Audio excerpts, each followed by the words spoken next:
Okay. It says that we are live, so let's begin. Okay.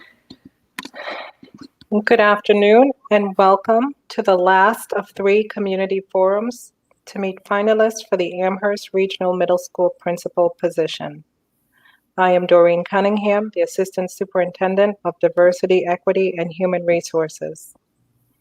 This virtual platform that you are viewing from YouTube has a chat feature where you are able to submit questions for candidate response.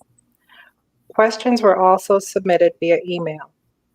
We will get to as many questions as possible during the allotted time. We ask that communications via chat follow the norms that we would follow if we were in person, meaning we will use appropriate language and be respectful with our communication. Also, this is a reminder that the sessions are being videotaped. Each candidate will begin by giving a brief bio and sharing why they believe that they are the best candidate for this position and why they are interested in Amherst schools. Today, we have Ms. Jennifer Sauter. Ms. Sauter, please tell us about yourself and why you believe that you are the best candidate for this position and why Amherst schools. Well, thank you for having me today. And I am very interested in being part of the Amherst Public Schools family and community. And I thank you for the opportunity today. One of the many reasons why Amherst interests me as a school district, and in particular the middle school, is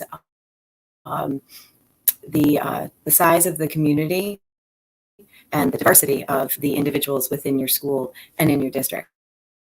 I went to the University of Massachusetts Amherst as an undergraduate and actually started my teaching career at the UMass Education School as a post-grad student or post-BA student. And a lot of the experiences I had as an undergraduate student and then in my first years as a residential educator and then a public school teacher are based on many of the things that I have learned and have been able to experience in Western Massachusetts. It's always been a desire of mine to come back to Western Mass as my own children have gotten older, and I see that the Amherst Middle School position opening at this time is a great opportunity for me to see if I can come back in some way to the place where I found my passion for education in the first place. Why do I think that I am a strong candidate for the position of principal in your middle school? Is I come to the point in my career where I have over 20 years of public education experience, both as a teacher of high school students and an administrator at the middle school level. In my current position, I work as the head of school and special education administrator for a special needs school, state-approved special education school program for students with developmental delays and autism. And that has increased my experience and my expertise in the areas of how to support students with learning needs and diverse skills and abilities.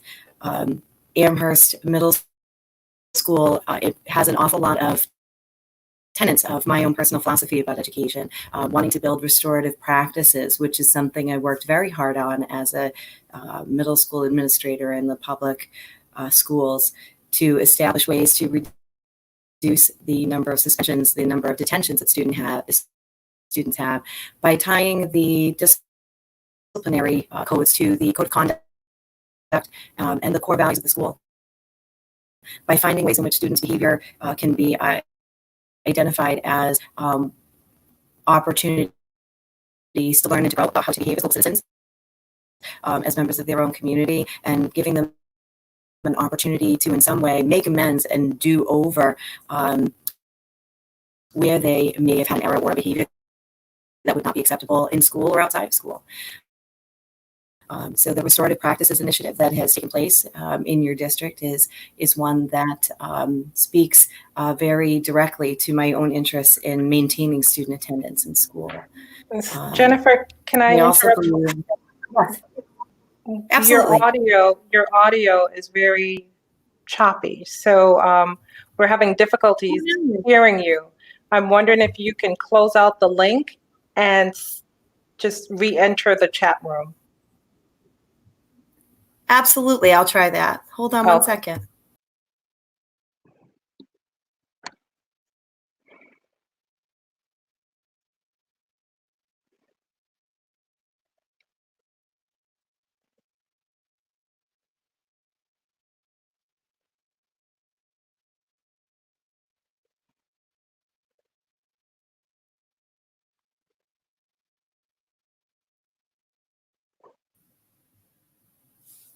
Hello again. Hi. So just as when we started at the beginning, you sounded perfectly fine. It was as you continued to talk that you went in and out. Okay. And so I'm going to need you to respond to that first question again so that everyone can hear it thoroughly. Absolutely. Do you need me to re-ask the question or do you know what it was? No, I remember what it is. Okay, great. Thank you. Right. Thank you. So hello again, everybody. My name is Jen Sauter, and I'm going to make my very best attempt to summarize some of the things that I had said previously in an answer to the question, why Amherst and why do I feel I'm the strongest candidate for the position. I started my educational career at the University of Massachusetts Amherst as a student in the post-baccalaureate program, and my first experience both in residential education and then later public education came in Western Mass. Some of the strongest foundations for my educational philosophy and my approach to working with people comes from my experiences at UMass as an undergrad in the marching band program with George Parks. He was somebody who identified for me some of the things about myself that really became strengths in the field of education, whether it was working with challenging individuals or planning and management and being able to adopt a doctrine of to be early is to be on time. And I feel very strongly that those experiences led me down the path that I had as a 12-year public school educator, 7 years at the middle school level as an administrator, and now in my work in residential education currently, working with high needs populations and learning a lot more about the services that are provided to special education students and students with diverse social and emotional needs. I find myself at a point where I realize that my passion in education is in the public school setting and working with middle school students who are trying on a variety of personalities and learning to become better people through their mistakes and their risk-taking is why Amherst Middle School in particular is so appealing to me. The opportunity to join a group of people looking at restorative practices is something that speaks very strongly to my own interest in my own facilitation of building restorative practice programs in other middle schools. In one of the middle schools I worked in, we were able to effectively use restorative practices combined with some positive supports for students to reduce their out-of-school time by more than 50% in 1 year. It was also extremely important to address how we could take a look at the needs of students academically and balance that with some of the educational supports that we would need in terms of their social and emotional well-being. And it seems like Amherst is very invested as a school at the middle school level, but as a district and a community in supporting students both emotionally and academically so that they can achieve success as strong citizens in their community as well as well-educated individuals in their own right. So why I see myself as a strong candidate for the position is in a lot of ways what Amherst is looking to continue in their traditions and in their expectations for student learning and for student supports, for growing a strong and committed faculty are all part of how I feel about what education should be. A collaborative second home for students and for the adults who provide supports academically and otherwise. An opportunity to celebrate successes, big and small, and the ability to create connection with the community and to be an extension of the community that is seen as an asset, not just for the students, but for everybody who comes in contact with the school. Thank you. The audio situation is still where you are going in and out, and at times there's a lag. I'm not sure if you moved the computer or what's going on, but your responses, we heard maybe every other word. So I'm so sorry about that. I haven't touched the computer, although I moved it just now as you were speaking to see if there was a way that I could position it a little better. Right. So I can hear you much better when you're that close. I don't know what's going on. So I'm going to lean in a little bit. You'll get very close to me. Okay. So with you sounding, we'll see if this works. With you sounding fine right now, I'm going to take the chance and ask the next question. The next question says, how will you close the equity gaps for students at the regional middle school? I think one of the ways in which you have to look at what the equity gaps are is by taking a look at the data and having conversations with individuals. I don't think that it's going to be the job of just one person, but it becomes the responsibility of the head of the school, the principal, to ensure that steps are being taken in order to bring students in at whatever ability levels they are academically, at whatever emotional levels they need supports for initially, and find ways to make connections with caring others, find ways to promote collaboration between classmates, and to take a hard look at the struggles that individuals and groups of people have in the school, and open up the school to those conversations. They're not easy ones to have, but planning with a goal in mind, knowing what you want that to look like, and bringing people in that have different opinions than you, but working towards the same end. I think you need to have the investment of your school staff, your students, family members, and members of the community to take a look at how do we provide those supports to build success in all of the populations of students, whether it becomes an ethnicity question, if it becomes an academic question, if it becomes a situation where some students have greater social and emotional needs outside of school that impact them in school. You have to take a look at what those individual situations are, and identify how can we make those situations better for more students, and how do we identify what can we fix first, or what can we work on first, and how will working on one particular aspect trickle down and into other areas of support and need for support for students.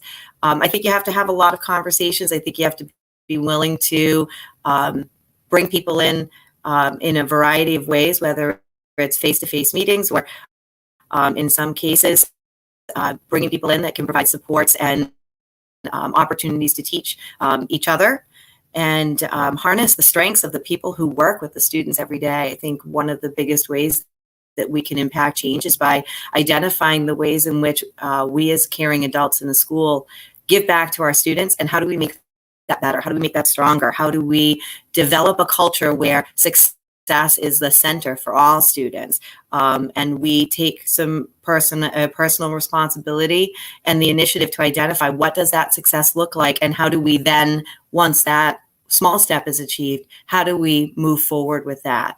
And one of the ways I think that would work successfully is making sure that every student has a connection to the school in some way, whether it's through an extracurricular club or activity, through a sport, through a way to volunteer, through making connections and having natural mentorships between students and caring others, staff, faculty, paraprofessionals, members of the school community as a whole, and then finding ways to build from those things. Once students feel that they are cared for and they're trusted and they can trust, then you can have those deeper conversations where we can debunk some myths and we can address the issues on what do we want to see our school look like and how will we get there together.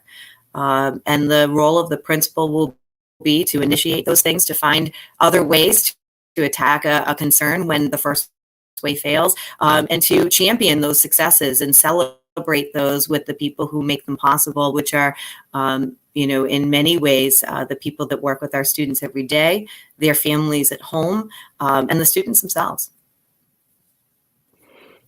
Thank you. The next question, what do you like about middle school students? Oh my goodness. There are lots of things I like about middle school students. I think one of the things that I really enjoy the most about middle school students is they try on so many personalities. Over the course of their time in the middle school. It might be the first time where their friendships are not based on where they live in a neighborhood, but on the interests that they have. I think in a lot of ways, middle school is a place where you could meet the same student 3 times in the course of a day and have 3 totally different interactions based on how they approach a situation or what their interests are or what their mood is in the moment. But it's never dull, and that's the one I love that middle school students bring an awful lot to the table. They change your conversations frequently. They have a lot of interest and they want to try a lot of different things. And I think at the heart of it too, middle school students, when they come into a secondary level, they still want to achieve. They want to be successful, and in some cases, it's the first time where their abilities don't match the rigor of the coursework. And they struggle, and they, in some cases, that presents itself as them asking a lot more questions.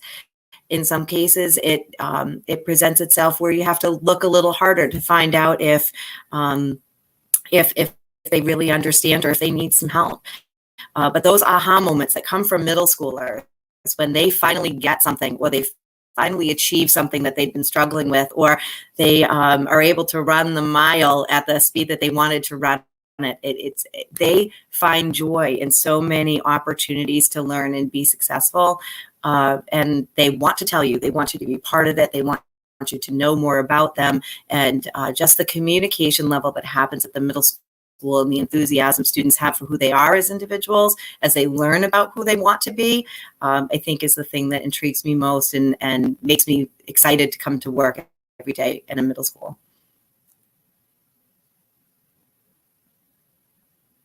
Thank you. If you are chosen to become the next principal of the middle school, how will you support students with mental health disorders? One of the things that I have had a lot of opportunity to experience recently is working with students with high emotional needs. It is a very delicate situation in a lot of ways when you're working with students with mental health concerns or students who need the emotional supports to be successful in school. And I would want to be able to work with our support staff, the guidance and the health professionals that work in the school and in the district, to be able to provide supports within the classroom and ways in which we can reach those students to develop both a confidence and a competence in themselves, and to help them address the needs that they may have that are roadblocks to their ability to participate. There is more than one way to address a need of a student, and if you're just looking at a mental health concern with anxiety, that presents in very different ways for very different students. And I think being able to address each student individually and identify the ways in which we can support their learning in school, support their need for additional assistance or additional emotional opportunities. It might mean working with an outside agency or an outside resource to provide some support groups for students with similar concerns, bringing in opportunities to have people work in peers on projects within the community that will help them build more confidence and competence, or to be able to build a greater sense of self, to work with families to provide the supports and the understanding about how we can support them at home through the school and through the opportunities that we can provide to the students. And finally, I think making sure that we are aware paying attention to the signs and the signals that students are giving us that they're struggling, and paying attention to the things that they're doing that are not academically driven, and being able to have open conversations with families, with with people in the professional community, our healthcare providers, and the outside resources to bring our students into a place where they can feel that they have somebody there to talk to, or that they know that we can find them someone who can be supportive of them, and that we can support the families in that role that they have too, if they need it. Thank you. I'm looking at some of the chats, and the question is, do you have have access to headphones and maybe an earbud or something, because it's still very choppy to hear? Let me check very quickly. I am not sure that I have an external mic. If not, what I can possibly do is, after I ask you these questions on this platform, you and I can go back and I use a different platform, maybe Google Hangouts or such, and I ask you the same questions again, so that we can at least try to see if we can get responses without the intermittent gaps. Okay? Okay, sure. All right. So the next question says, what is your plan of action to ensure that English language learners and students with special needs at the middle school make significant progress?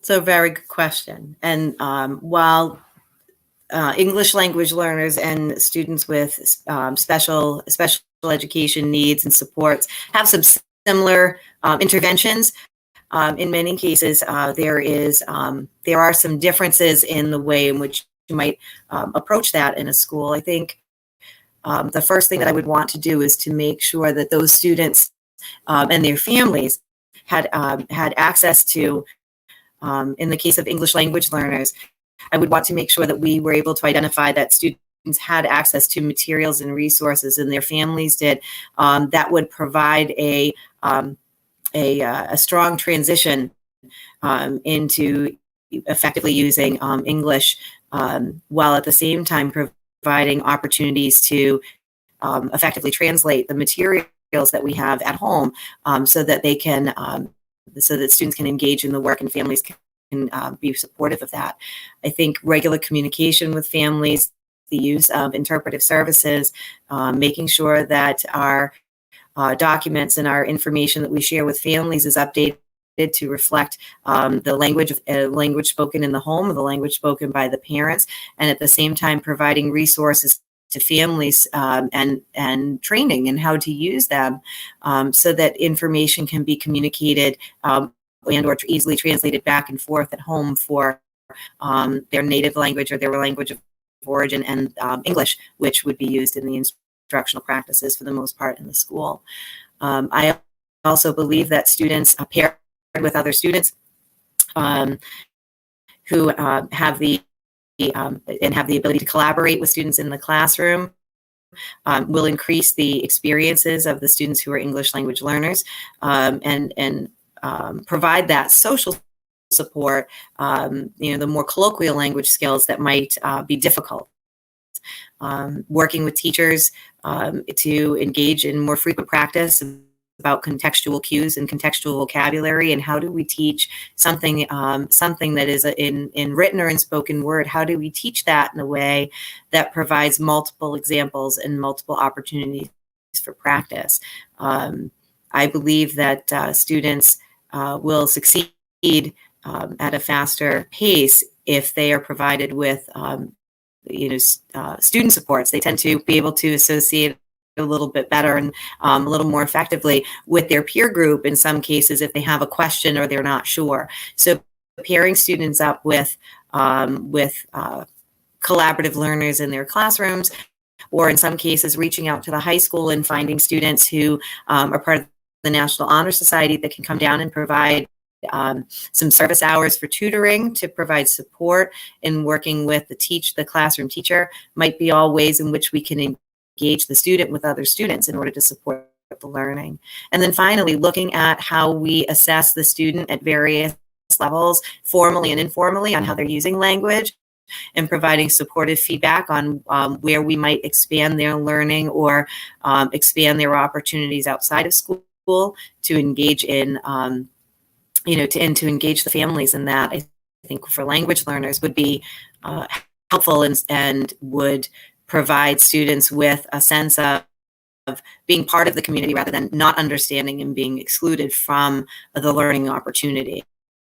For students with special needs, I think you have to take a look and rely on the experience and the expertise of the special educators, the families, because the families are the first educators, and in many cases they know so much more and have so much more to share with the schools about how their child does best in certain situations, socially, academically, what their interests are, and try to bring their interests into the classroom so that there is some real life application to their learning. Finding ways to modify curriculum so those big, broad topics the students have working knowledge of, but then how do we find those areas of interest that we can hone in on for students with learning needs to keep the information relevant and to make sure that they are learning at a rate that might be best for them, but that they're making measurable gains each time. And if they're not, being able to convene the team and have a conversation about what else can we try, what else can we do, how else can we meet the needs of that student, how can we adapt our schedule and our service delivery so that the student is maybe getting a different delivery of the service, but maybe it's a better method to do it. And that might mean providing books on tape for a student who is more of an auditory learner rather than a visual learner, and allowing them to listen along in a classroom, and then being able to modify assignments and assessments according to how they learn best, so they can demonstrate learning in a different way.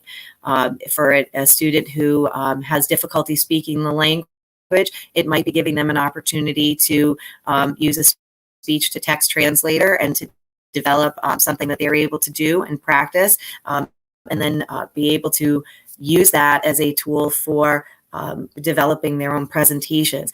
I think that there are a lot of opportunities using technology, as well as using the resources of the expert teachers in the building to build the capacity of those students without having to pull them out of the classrooms with their peers.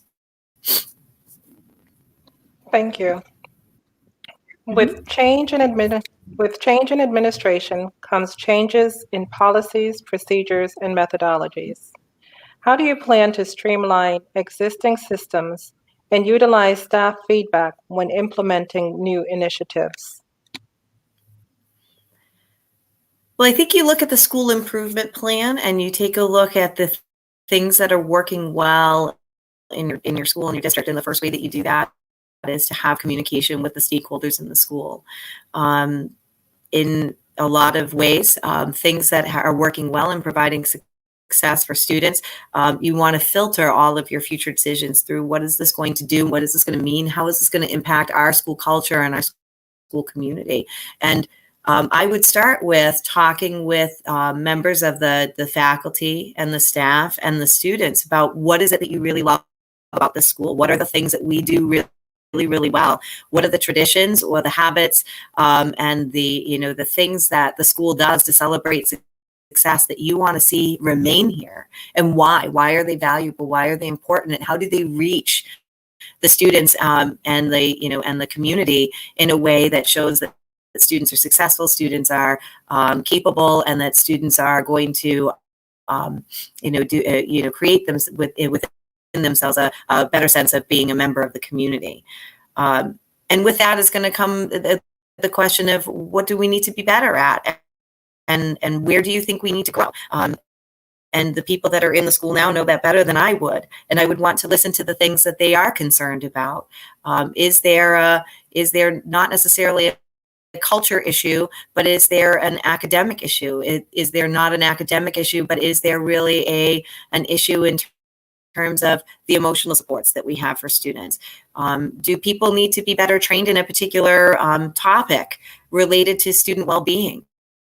And how do we bring that in? And where are we going to get our strongest foot forward, keeping in mind that we want to put the students' needs first, and we want to make sure that whatever we bring into the school is going to provide with the largest number possible of student successes.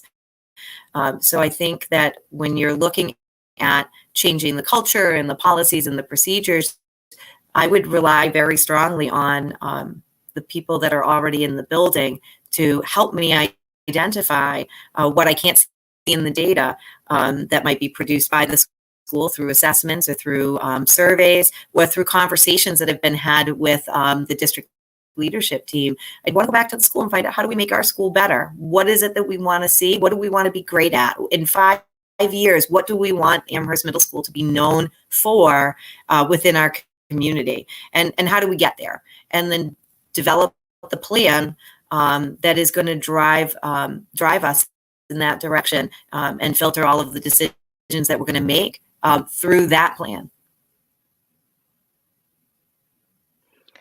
Thank you. What is your experience with the performing arts departments, and what vision do you have for the role of performing arts in the middle school?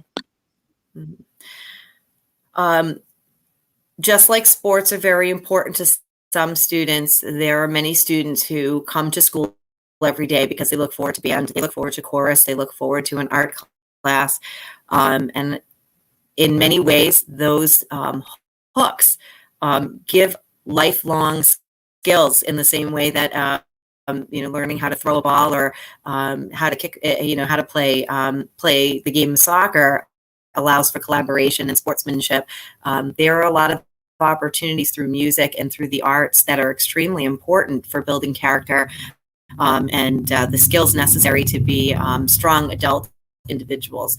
I myself personally learned how to play my instrument in middle school because I had been a vocalist from elementary school on. The school plays and musicals were a big part of my life in middle school.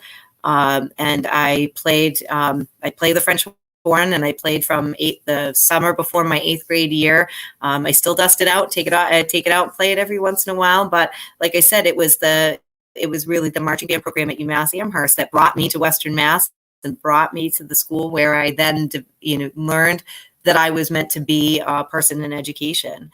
And if it hadn't been for my 8th grade music teacher, Mr. Mingalelli, who said, "You have a great pair of lungs. Do you want to try the French horn? It's not easy, but you can do it." It brought a lot to me in terms of building confidence, working through struggle. It taught me an awful lot about who I was as a person and what I was willing to take risks on. And I think that music programs are essential to building character in students, building collaboration and teamwork. A band can't perform well when people don't perform together. It allows for sustainability, time management, the importance of practice, the importance of failing before succeeding. Visual arts programs are in many ways easily adaptable in professional environments, and they by having access to artistic opportunities, it allows students to gain a whole lot more of some of those transfer skills and background skills that they don't realize that they need in other areas. I think that they are extremely important. I would support their continued success within the school and find ways to work with the teachers of everything from budget to scheduling to make sure that students have access to those experiences while they're in middle school so that they can identify if there is a personal interest or a personal passion that can be carried on through adulthood. Thank you. If we have a period of time next year when we have to rotate between in-person and online instruction, what will you do to ensure students are engaged in their learning? And what will you do to ensure that their social emotional well-being is being addressed? I think in a time where you have to leave the classroom and you can't put eyes on people every day, you have to create a sense of community in a different way. One of the ways that technology allows us to do that is setting up a variety of forums and chats where you can have multiple faces on a screen at the same time. I am a big proponent of bringing families into the school whenever possible to have conversations. I would have 4 times a year, I'd have either a pizza with the principal or coffee with the principal for families, as well as opportunities to discuss a variety of concerns and a variety of topics with families that are pertinent to the middle school.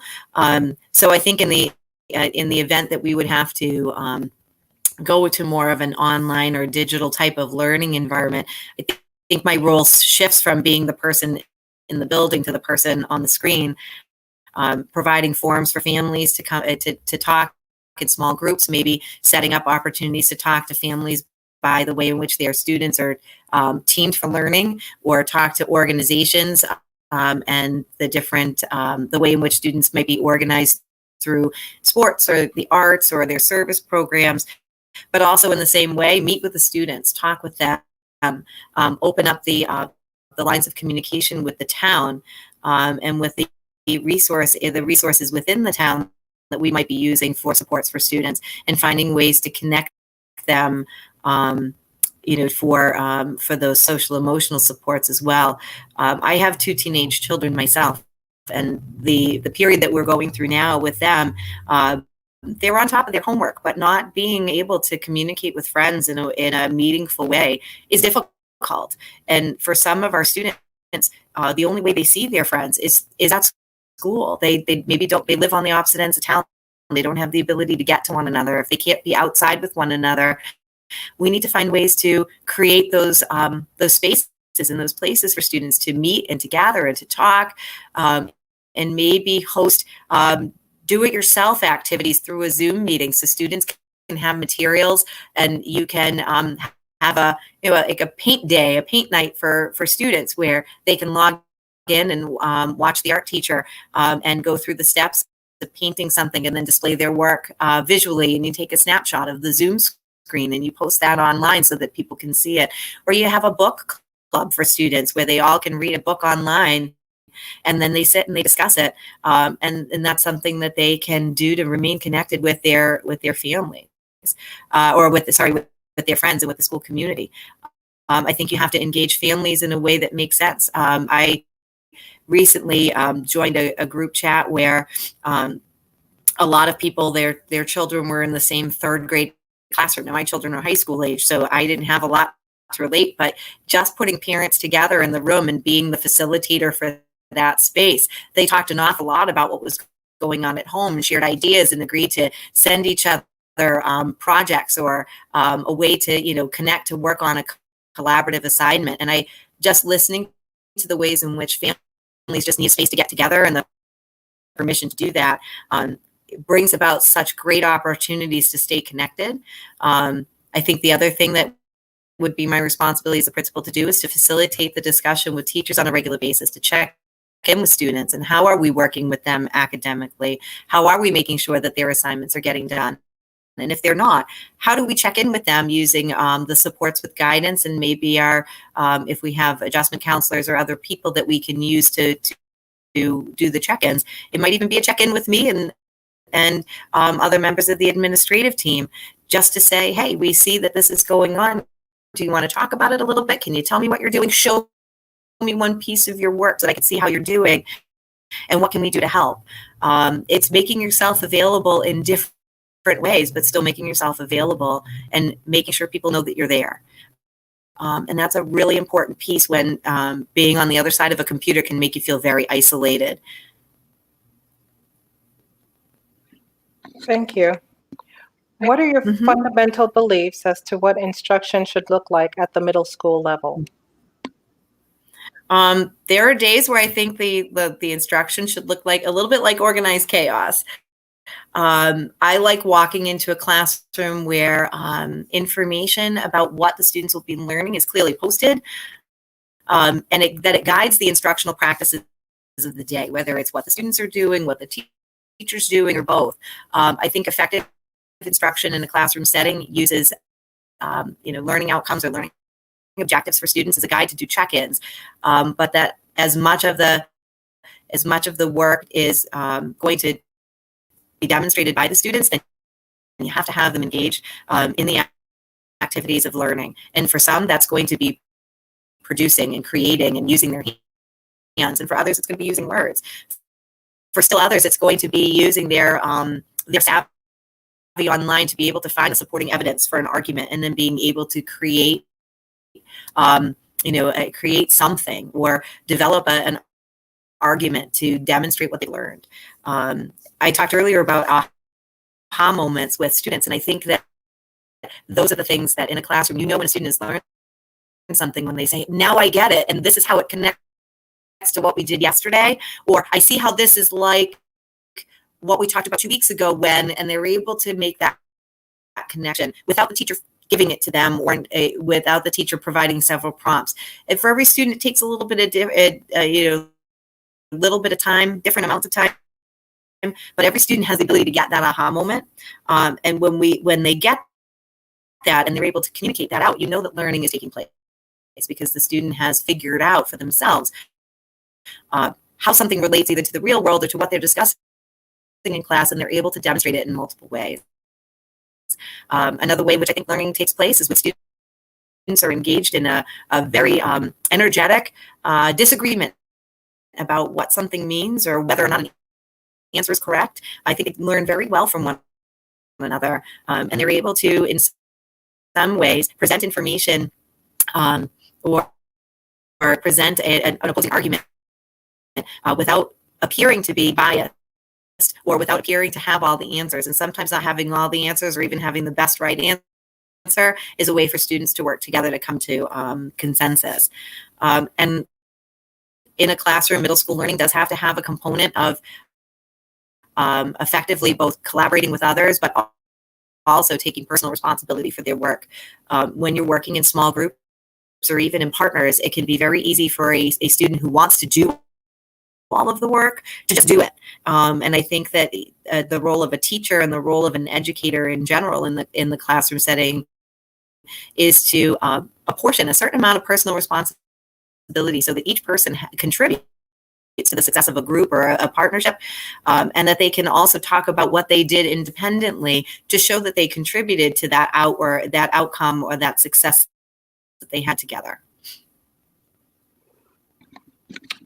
Thank you. What is your view about discipline in the middle school? In your response, please include issues such as cell phone use, hallway norms, and expectations around kindness. Mm-hmm. What I have been able to read a little bit about on the school's website is that ARMS stands for what looks to me to be a set of core values or expectations for students. And so the first way in which I would take a look at student discipline is what are those centralized core values, and what do they look like in different areas of the building? What does it mean to be safe while waiting for the bus or being on the bus, versus what does that look like in a classroom, and what does that look like in the cafeteria?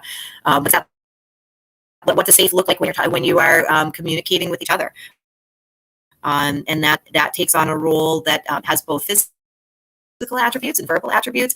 But I think if you use those tenets of what your core values are or what your expectations are for students, is also a way to guide what your code of conduct should be, and therefore some of the expectations, if discipline is required or consequences are in need of being handed out, you're looking at what did the student do that violated those expectations that we have as a whole school to be safe. If they're running through the hallway with scissors, well, that's not safe. And running in the hallway itself is not safe. So what behaviors do we want to see? So we can then say, why wasn't your behavior what we expected? What did you do that didn't line up with what our expectations are in school? And then you have the ability to have that conversation with students about, well, what do you think that should look like for you? How can you change that behavior next time? And talk about what it was, what it could be and what it should be, and then what consequences naturally fit with that type of behavior. And in some cases, the behavior self-corrects through a conversation. In other cases, consequences have to be handed out. Hallway norms, I think you have to establish that the hallways need to be safe. They need to be somewhat quiet, although we put a lot of students in a narrow space using lockers and walking to class. It's not going to be, pin drop quiet. And I think what you have to do is you have to identify, how do you provide a sense of helpfulness and support for others? The ability to get to class on time means you're not hanging out. I think when you're talking about, the bus, it might be you sit in your seat and you make sure that there's the appropriate number of people per seat. You don't stand up while the bus is in motion. And then you introduce and then you infuse, what are those acts of kindness that we expect from people? And we expect them. Pleases and thank yous go a long way. And if we need to model that behavior as adults and carrying others in the school, if we expect our students to do that, we have to hold the students accountable for what they did and why it was wrong. But then we have to give them an opportunity to show us that they can learn from that and not do it again. And your consequences need to be gradual enough so that students don't feel like they've been so overwhelmed by what they had as a consequence, what you gave them, rather than seeing, I did this, it wasn't right, I earned this consequence, I can be better by doing this in the future. This is where restorative practices and restorative, kind of a restorative plan would go into place for a student, to allow them to earn back privileges and at the same time return to the learning. Pulling students out of school, pulling students out of class for consequences prevents them from learning. And then they're going to struggle coming back into the learning environment because they were in trouble. They missed some school. They're now behind. And then you're going to pull them back into an environment where they don't have all the tools for success. And they're coming off of a consequence that they were already upset about. So I think you have to set up a system for them to maintain as much time in the classroom as possible. And you have to have a frequent review of what your code of conduct is and what your disciplinary codes are, and adapt it to meet the needs of the students, to meet the needs of the school, to address the issues that might come up when you have a first-time offense. It's something that has never been seen in the school. You want to make sure that you are addressing that effectively, quickly, and that the consequence fits the behavior that was shown. And I think that those things that you have at your disposal, your handbook, your code of conduct, those things need to be reviewed to take into account of all of those things, and that the consequence is meaningful, that students learn from it. It doesn't last forever. And that when they come back to the environment where they had the issue in the first place, they are welcome back as a learner who's going to take some time to show better behavior and show a better connection with the adults and the students in their classroom, in their community, on the bus, and that you follow up with families, communicate with them, and make sure that you follow up with the teachers and the students later on to say, hey, how's it going? How, what's happened since the last time we met to discuss this? How do you feel about it now? And making sure that you close that loop so that the student doesn't feel like they got in trouble and that's all it is, and that they don't have an opportunity to process or to check in and to make sure that things are really moving in a better direction. Thank you. What is your vision, or what thoughts or ideas do you have for bringing a sense of joy, compassion, empathy for each other, and unity to the middle school at the student level, staff level, and for the whole school?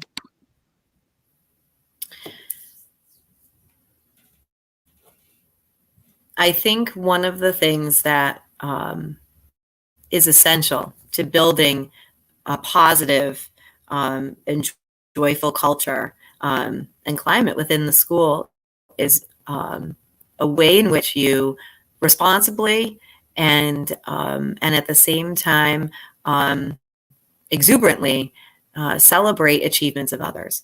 And in a lot of ways, schools are really great at celebrating when their sports team makes it to first place. or when the band program gets a gold medal. But as a school, I would want to see a way to celebrate small and large successes of students that that may not just be tied to very big organizations or structured clubs and activities or events within the school day. I think there's a place for identifying the celebration of students who succeed well academically, succeed well athletically, succeed well musically. But I think that any system that brings joy to the school and promotes and fosters kindness and empathy, social responsibility, is one that captures students and staff doing the things that we want them to do to be good people, and identifying what does that look like to us? How do we want to be treated, and how do we want others to be treated in our school? And when we see those things happening, we have a system for celebrating those things, whether it's a student helps another student pick up books in the hallway. How do we acknowledge the student who was the helper?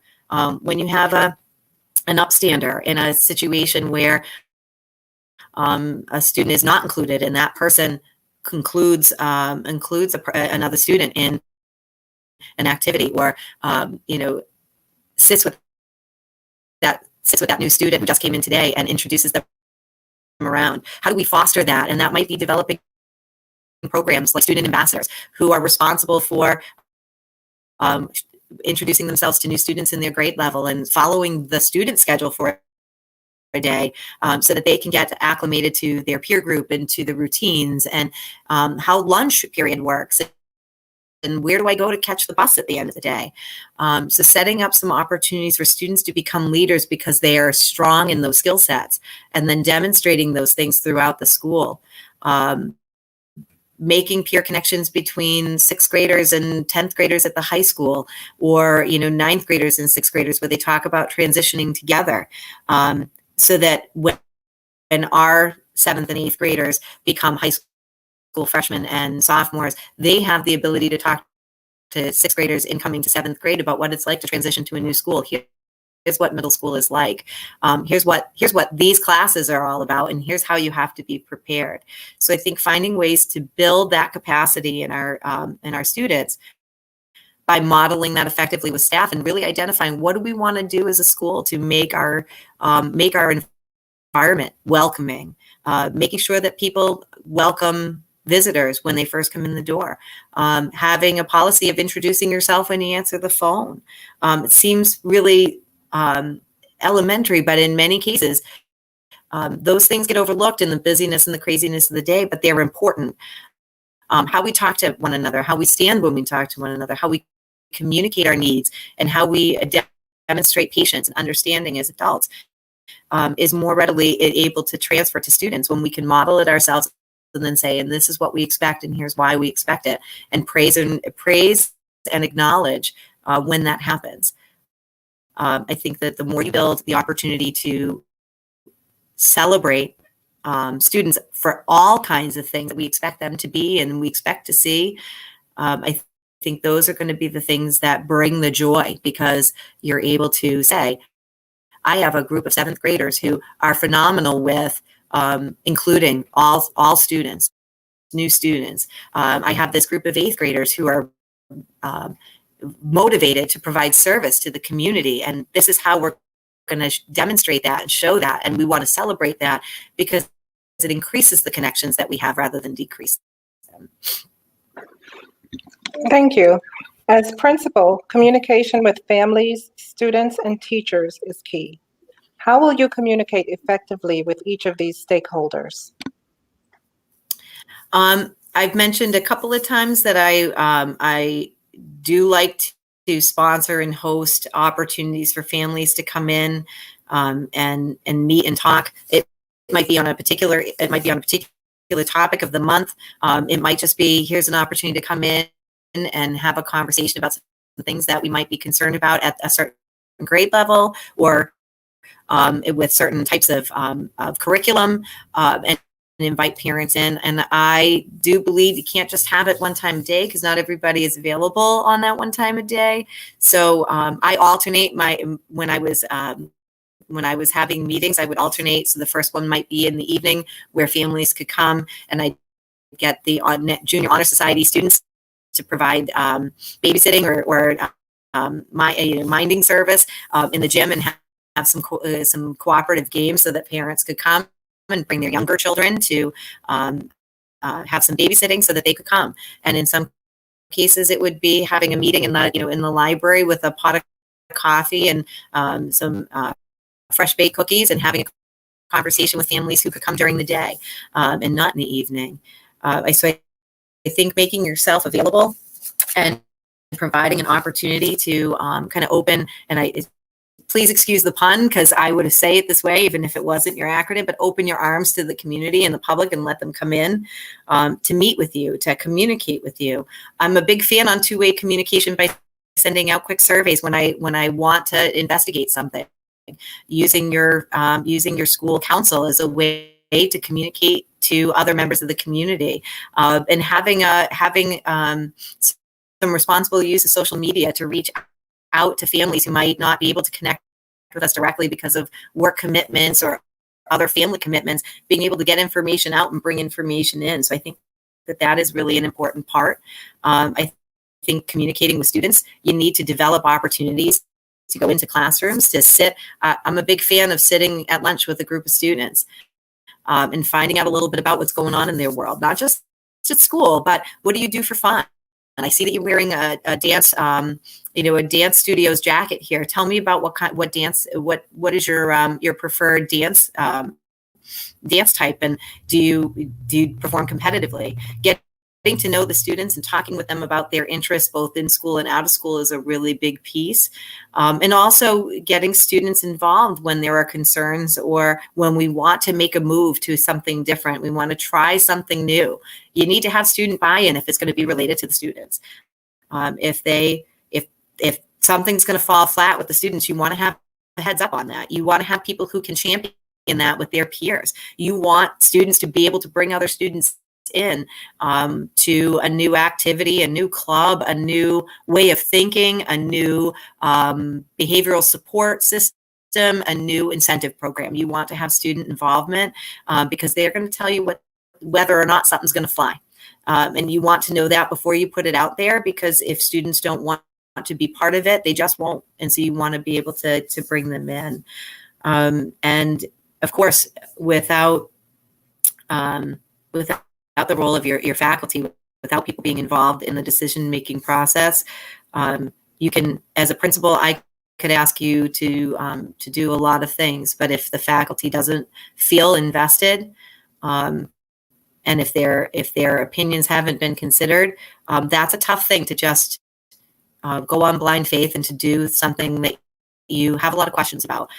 So prepping faculty members and members of the school staff, being able to have input from all aspects of the professionals in the school. I think it's a very important part to include a lot of people in making initial decisions about the direction that your school wants to go in, because we all work there. A principal's just a role in the school, and sometimes it's not the most important role in the school. It's the person who has to cheerlead the causes and celebrate the successes and provide the support, and in some cases field the tough questions. But it's a role that is valuable, but the role that everybody plays and what they bring to the table is equally valuable. And when you're having those discussions, as a principal, I would want to step back and be one voice in the room, not the only voice in the room. Thank you. Can you give an example of a change you have led in one of your schools? What strategy did you use to engage staff and teachers and bring people through the process? Also, how did you communicate the need for change and get input from the broader community? And how did you evaluate the outcome of the change? Okay. One of the things that I had done in one of my schools was to take a look at why we had students who had difficulty in and it was an MCAS driven, data driven situation where we were taking a look at why our students were not performing well on any of the state based assessments when it came to writing open responses. And what I did to look at that was first start with the data and talk with some families, talk with some students, and talk with the teachers. And what we found was it wasn't so much about writing; it was about the reading portions that they would have to do first. And what we found was that students, in some cases, felt that writing was for English class and maybe social studies class, but why do I need to write in math? And so they would read skim fast, and they would write very little, and oftentimes they wouldn't express or describe things effectively. So as a group of team leaders, I had department heads in this particular middle school. So we started there with the leadership team, and I unpacked the data with them and said, this is what we're seeing. Let's talk about how do we get students to write more, write better, write more effectively, write more often.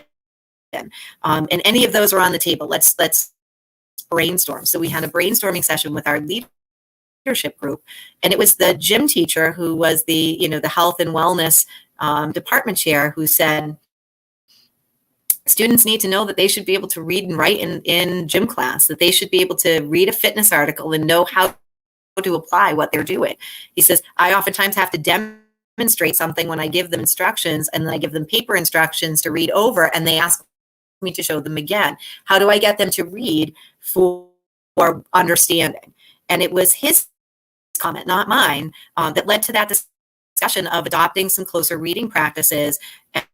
And through that, we were able to almost eliminate the idea of popcorn or round robin reading, which had been a staple for that particular middle school for a very long time.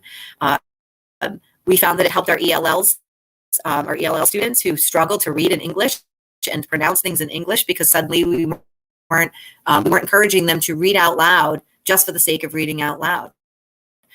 We would oftentimes pair students up and engage them in listening to somebody read aloud and then having a discussion about the material. In gym class, they read articles every Friday and just journaled about how that article might have applied to them, or if it didn't apply to them, what was something that they learned from the article.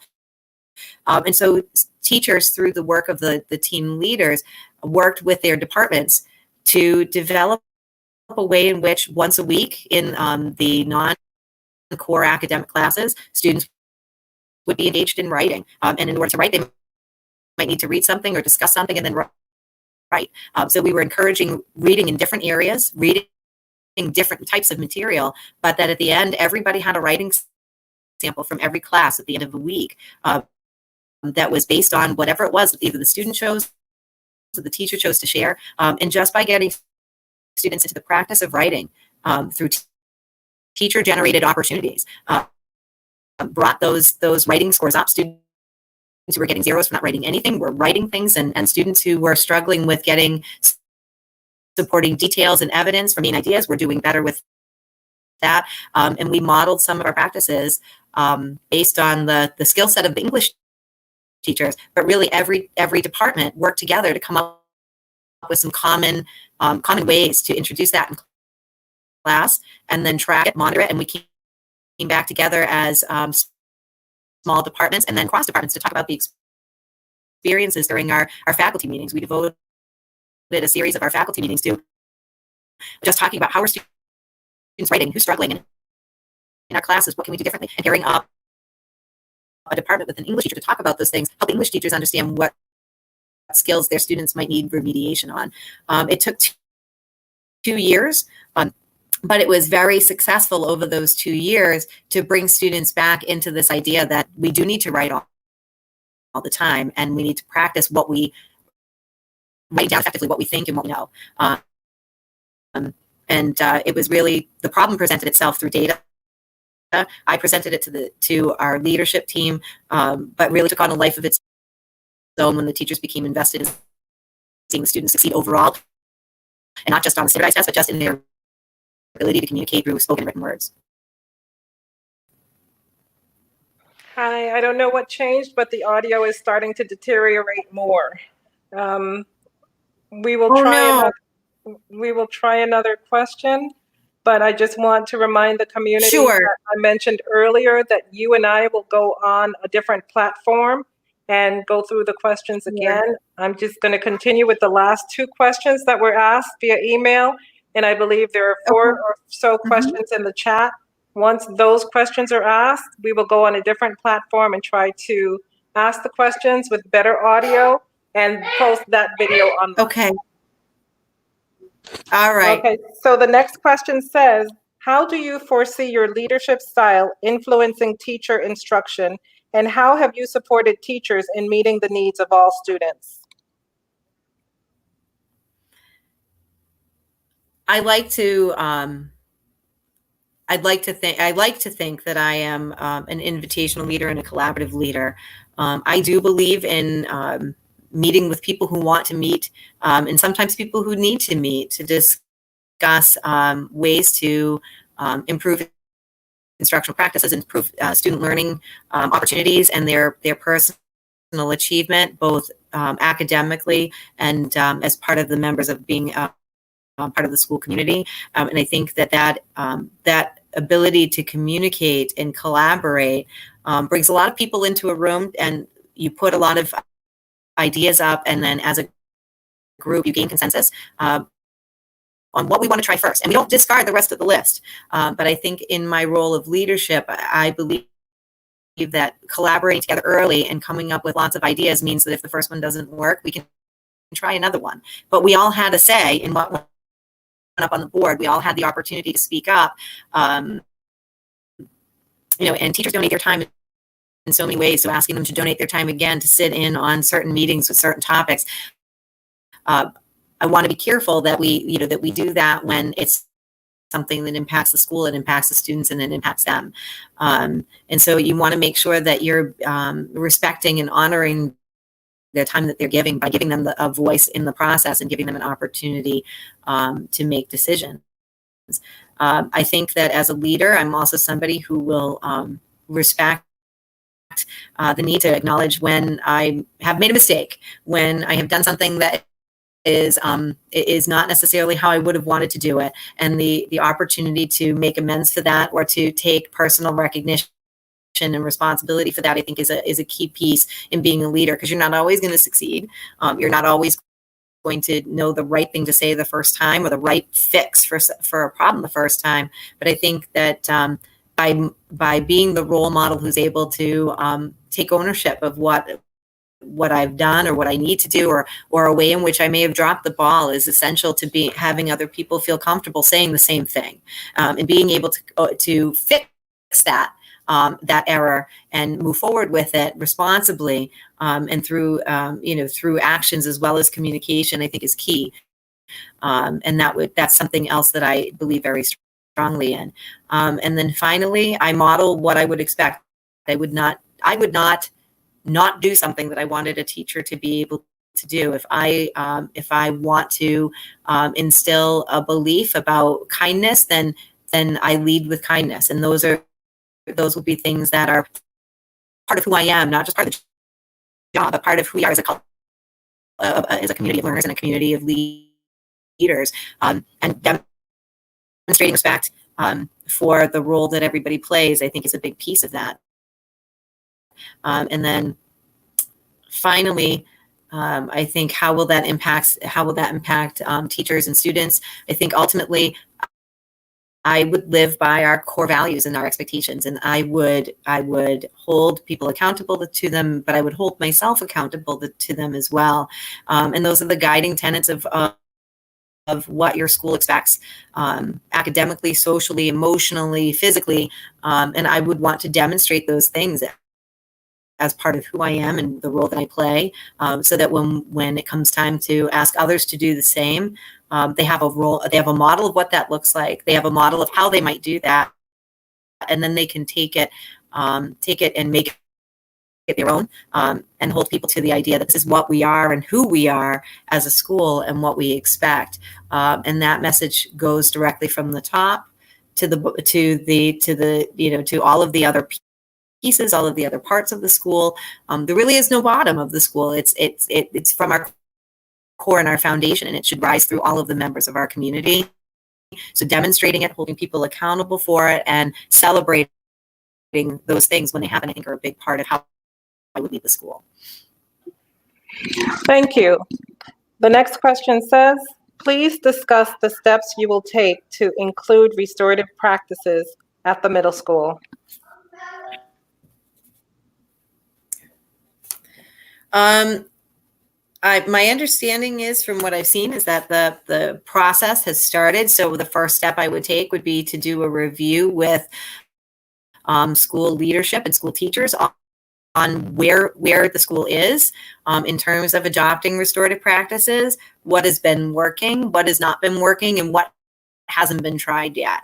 And I would want to start as a learner of how restorative practices or restorative initiatives have been brought into the school so far.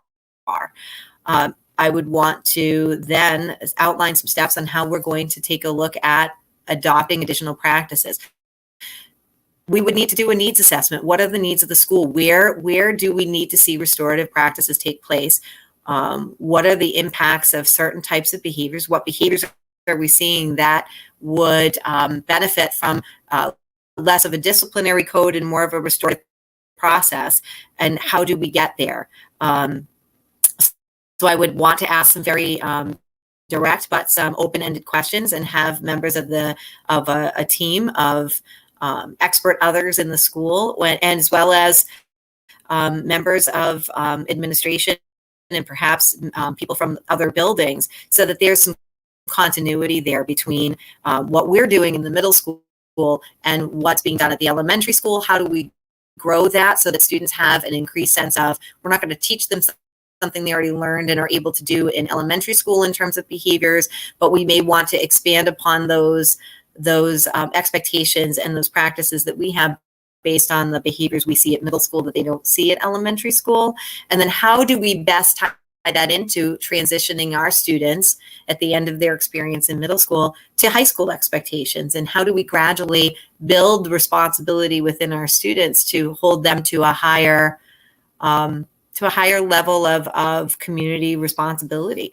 And I think that would be the next piece, is who is that team and how will we work together to make that that continuity, that pathway between the elementary systems, the high school systems, and what is our role, and how do we build our restorative practices with those two things in mind, so that we can pick up the students where they're at and bring them forward to where they're expected to be by the time they're high school students.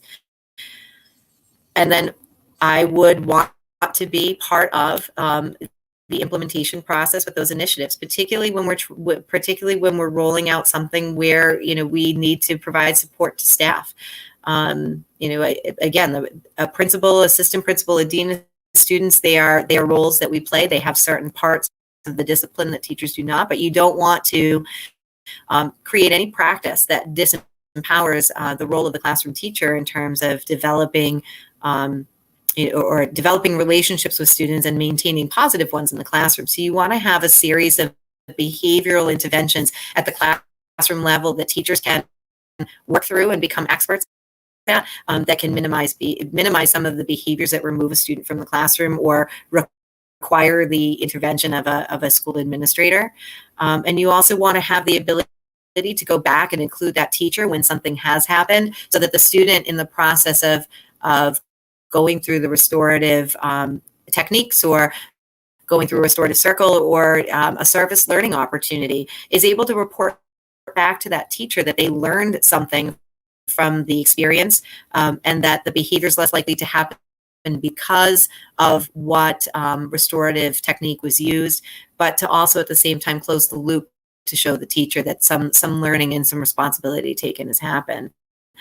And then I would want to take a look at getting students involved and being socially positive ambassadors for the practice. I would want students to come and talk to us about what it is that they're experiencing when their peers engage in behavior that's not acceptable or inappropriate.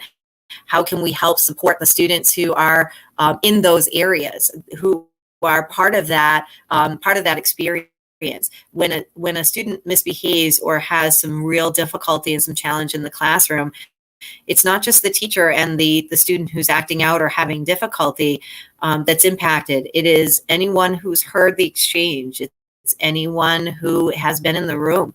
And how do we provide supports to ensure that students continue to feel safe or continue to feel like they can engage with all of their classmates?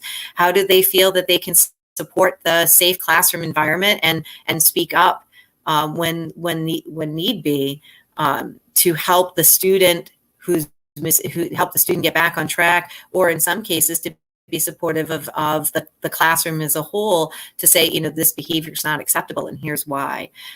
So we have to take into account the fact that behavior that is demonstrated by one student has an impact on a variety of other people who may not be directly involved. And how do we support those people too? Because they walk away from that classroom experience and they have a memory of it that should be addressed if necessary, because the communication needs to happen so that they feel secure in their own ability to be safe or to learn and be active in that classroom. Thank you. Now, there were some questions in the chat. The first one I see. So, Okay. how do you ensure that paraprofessionals are seen as important parts of the ARMS community?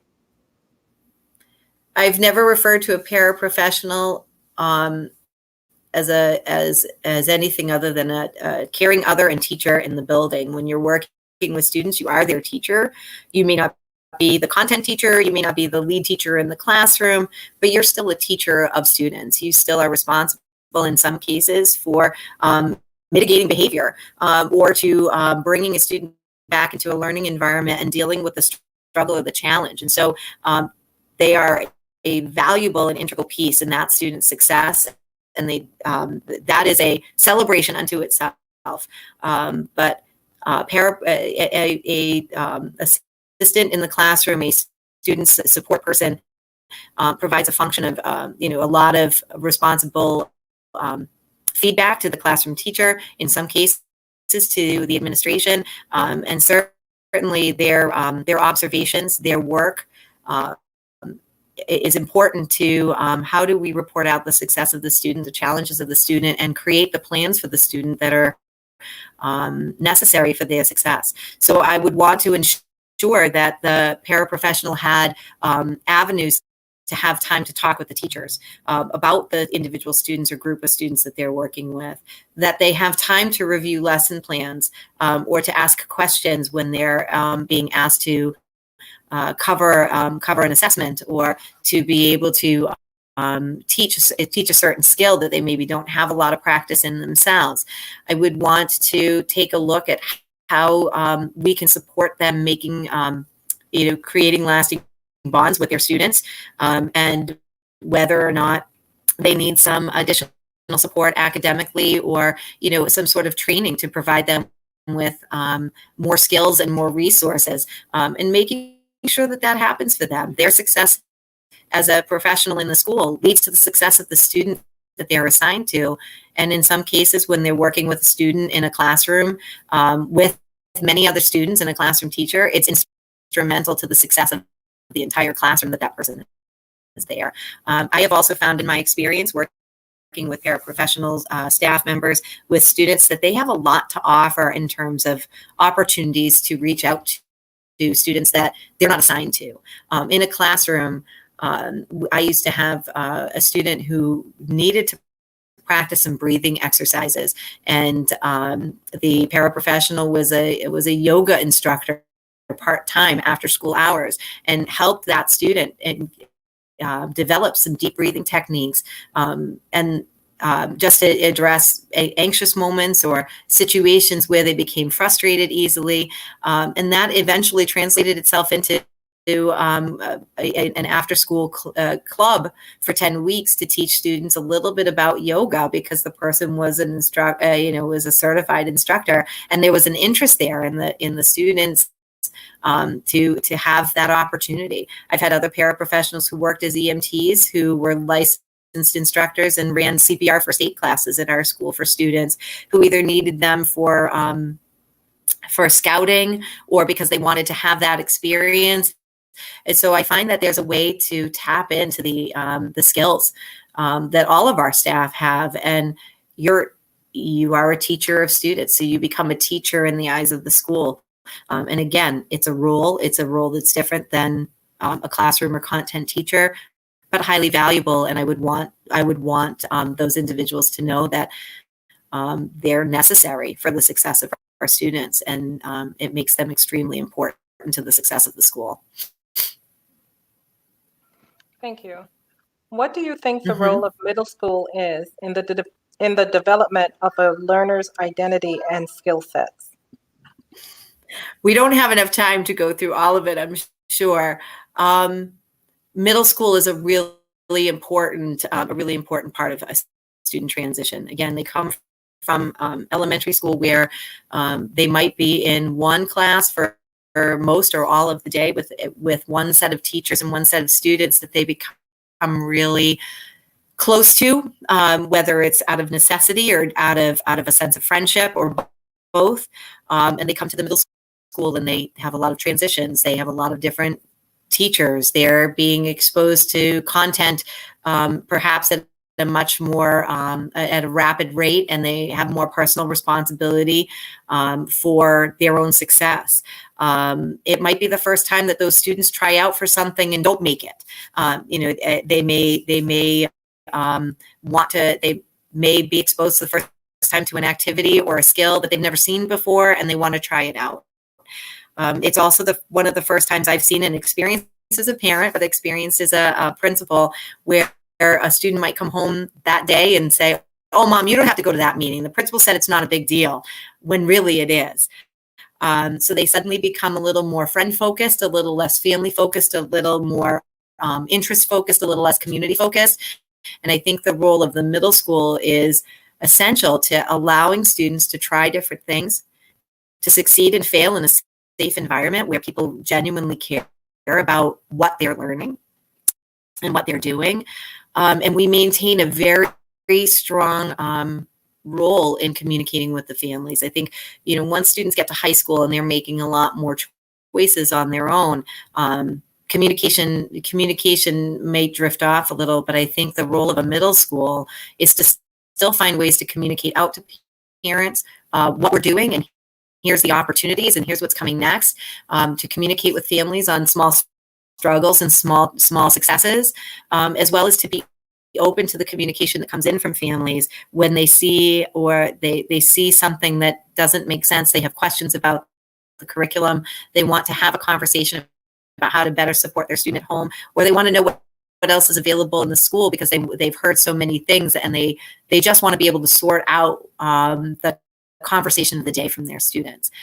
So I think middle level education is a huge part of the students' growth. It's a huge part for parents to transition from a small school, small classroom, one classroom environment to having more communication, specifically with certain people at certain times over certain academic concerns or social concerns or community-based concerns. And I think it allows the student to have some do-overs, have some opportunities to try things on, say it's not for me, and find something else. And that's why having a very strong and rich co-curricular program within the school day and extracurricular program outside of the school day is essential for the students to really kind of find what their niche is. Middle school should be a place where students are exploring their skills and deciding, what are some things I might be good at, and how does that translate to what I might want to do in high school, or I might want to do if I go to college, or I go into a career, or I go somewhere else. What does that look like? And it's never too soon to start to expose them to those things. So that's another thing middle level education is good for, taking those students while they're still highly interested in showing what they know and trying to channel that some way for them to help them think about what they might be good at later on. And then finally, to be a caring place for students to come to every day, to look forward to seeing a new set of faces, to being ready to be challenged in their learning, knowing that if they struggle, people will be there for them. and to feel confident that they have become better because of that experience. And it's a place where all students should have someone and something that they can belong to that matters to them, and know that they matter to the school. Thank you.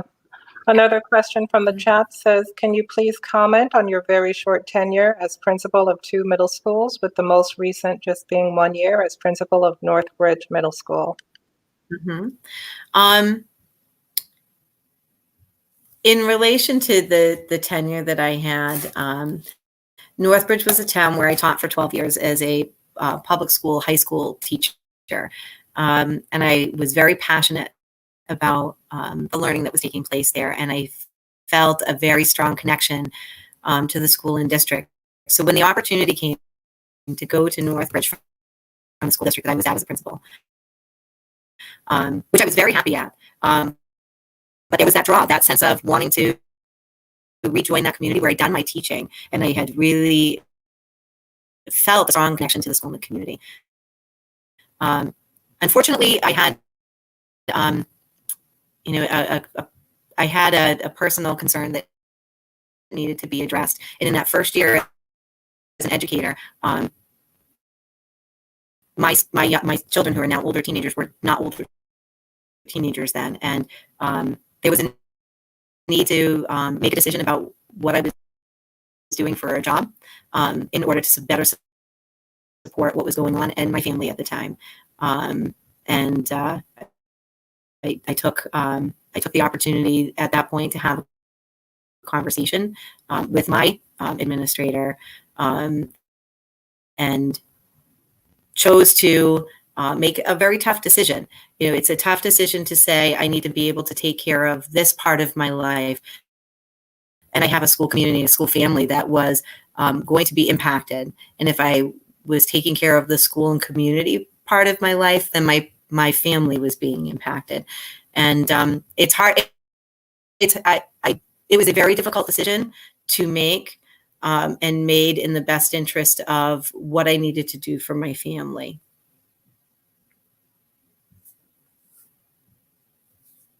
Thank you. For the sake of time, I'm looking at the chat to see if there's something that may be a quicker answer, because you only have 3 minutes left. How do you support students and make sure they can reach their full potential? If students want to be more academically challenged, provide specifics of what you have done and will do to support them. As a principal, I can't claim to be an expert in all content areas, but knowing that there are needs for students who need greater academic challenge, one of the ways in which I have worked with curriculum leaders and with school teachers is to identify what are those areas where students have a personal interest, and if they are accelerating through the curriculum at a much faster rate, how can we assess quickly their skill in a particular area of learning that you need to be able to identify and say that they're successful in, and then how do we dig deeper? For some students, it might be providing them with an opportunity to investigate a real world problem and use a math class where they might be excelling in percentages and algebraic concepts, and move them into a deeper area where they can use some of those skills to develop an understanding of statistics or probability and give them some deeper instructional practices that are supported by wherever they are in the curriculum. But it's in addition to, and they can receive credit for working on those things if they're able to show that they have already mastered the skill that's being taught in the class. In science classes, having students develop their own experiments, creating opportunities for students to participate in geography bees and National History Day, and science fairs will allow students to deepen their own learning and maintain attachment to the school and the curriculum at the same time. I think helping students identify what their areas of interest are, and it's never too early to have a conversation with an individual teacher, a parent, and the student about what can they do in addition to the work so that they can learn more about this, because they want to be in aeroscience, they want to go into aeronautics, or they want to go into nursing. How do we help them in the health class develop a greater depth of knowledge and understanding and learning, and how can we tie that into the curriculum so they can get credit for the work, and at the same time go off to a different aspect or a different prong of what you're covering in class, so that they can individualize their instruction. Individual instruction and individual learning shouldn't just be based on what learning needs are available, what learning needs have to be addressed, but it can be based on how well the student already knows the material. So how can we move them forward more quickly? I think that applies in all areas, whether it's the student who is able to do an independent study with the music teacher because they want to learn a second instrument, and they have an opportunity. We can have an opportunity to build that into the student's day. I think looking at the schedule for flexibility, talking with the teachers about opportunities that help the school's curriculum grow, but at the same time help an individual student grow, is all very important to taking a look at the needs of all learners. And then at the same time, being able to go back and find ways to remediate in small groups or individually with students who struggle. Having something available for those students who are a little more accelerated keeps all of the students pacing at the same rate in their classes, so that by the end of the year, all students have been exposed to the same material, just the extent to which they're able to individualize their work, maybe more on what they need or what they already know. Thank you. And thank you, Ms. Sauter, for telling us about yourself and your qualifications for this position. As I mentioned, possibly 2 or 3 times in this forum, we will try another platform to see if the audio is better. If the audio is not any better than what we have now, I will not send out that video. If it's better, then I will send the video or post the video with the other videos that are here from the other forums. So thank you all in the community and staff and families for joining us. The sessions were recorded and will be available for a later time. And once again, we will try again to have this meeting with Ms. Sauter. And if it comes out well, we will post that as well. Thank you all. Terrific. Thank you, everybody, for coming today. I appreciate the time and obviously, the part of your day that you spent with me.